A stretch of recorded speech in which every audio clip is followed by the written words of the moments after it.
Hello from the Big South Network studio and welcome to a segment we plan to have seasonally for you here. Brand new segment for you, the Commissioner's Report with Commissioner Kyle Kallander. Kyle, thank you for taking the time. Oh, my pleasure. Let's jump right into it with a source of pride here. Graduation success rate. The NCAA recently released its report. Big South tied its record of 86%. What's your reaction to that number? Well, it's just awesome. You know, I'm always amazed by the performance of our student athletes and the great job they do. Graduation success rates and really the academic metrics overall in the conference have been trending so positively over the past 5 to 10 years that we've reached high water marks in really a number of those areas.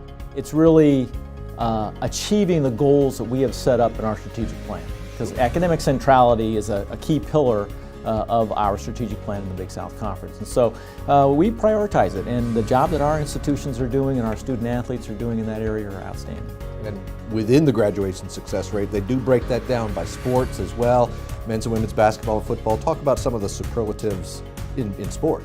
You know, if we look at men's basketball, for example, 89% is a record, I think, for men's basketball. That's so outstanding. You think about it, 89% of student athletes are graduating in men's basketball. It's really tremendous. On the federal graduation rate side, our men's basketball student athletes were second in the entire country in that metric.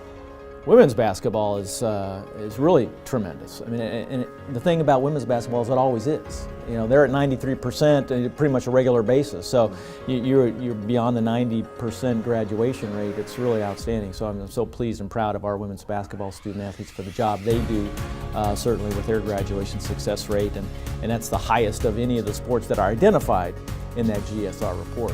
On the football side, we hit an all-time high this year as well, with 76% of the football student athletes achieving the graduation success rate. So again, our student athletes are just doing such a great job. There had been discussion of a neutral site for the men's basketball championship. Where are things on that? What can you share with us? We want to explore, is there a better way to do things in terms of our basketball championship? And so our CEOs talked about this past spring, should we consider a neutral site at this time? So we've gone out and we've explored that, and we have some real interest in communities that want to host the Big South Basketball Championships. And so we're going to take the balance of this year to really explore that, to see, is that something we want to do? Is it really meet the goals that we've set up in basketball? Or are we better off staying with what we're doing? So we're in the process of evaluating that, but the 5 cities that express interest: Charleston, Charlotte, Winston-Salem, Salem, Virginia, and Hampton Roads, Virginia. So great locations. We have some great options to really consider and see what we want to do moving forward. I know there's some discussion of tweaking the schedules for men's and women's basketball. Where do things stand there? What are the current proposals? Well, we've settled on the number of games for next year for men's and women's basketball. Women are going to play a full double round robin, so that means 20 games next year. On the men's side, we'll be playing 18 games with 2 opponents being played once, everybody else playing them twice. But more importantly, as we think about this moving forward, again, kind of going back to our goals and our strategies for basketball success, we are going to be presenting proposals come this spring for really looking at the scheduling formats in the future. What should we do with that? Should we consider a more creative conference schedule, similar to what some other conferences are doing, to try to really emphasize strength of schedule? Been a very good fall for the Big South Conference. You could have a headliner there of Kennesaw State, the associate member in football, earning a number 4 seed nationally in the FCS playoffs. All-Americans, multiple postseason bids in multiple sports. Tell me a little bit about the fall and what you're most proud of, or your biggest highlight.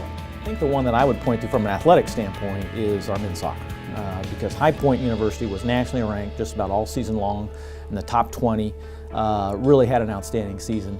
And we got 2 teams in the NCAAs. So we always point to multiple bids, in our sports for achieving NCAA championship status, and men's soccer really brought that forward.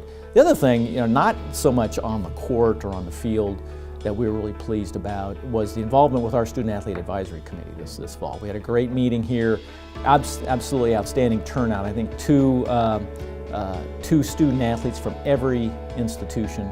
It's the first time I think we've had that take place. So the interest on the part of the student athletes for the conference is really at an all-time high. Moving from fall to winter, and mainly basketball, of course, what does Big South basketball have in store for you?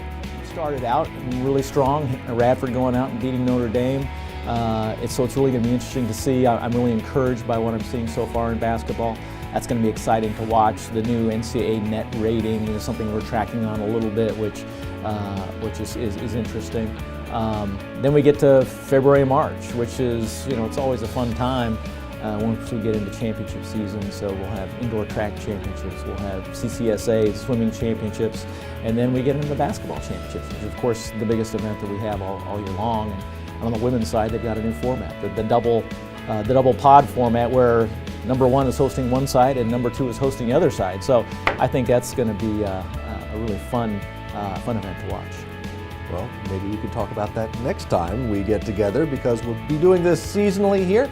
Commissioner's Report with Kyle Kallander of the Big South. Thank you for watching.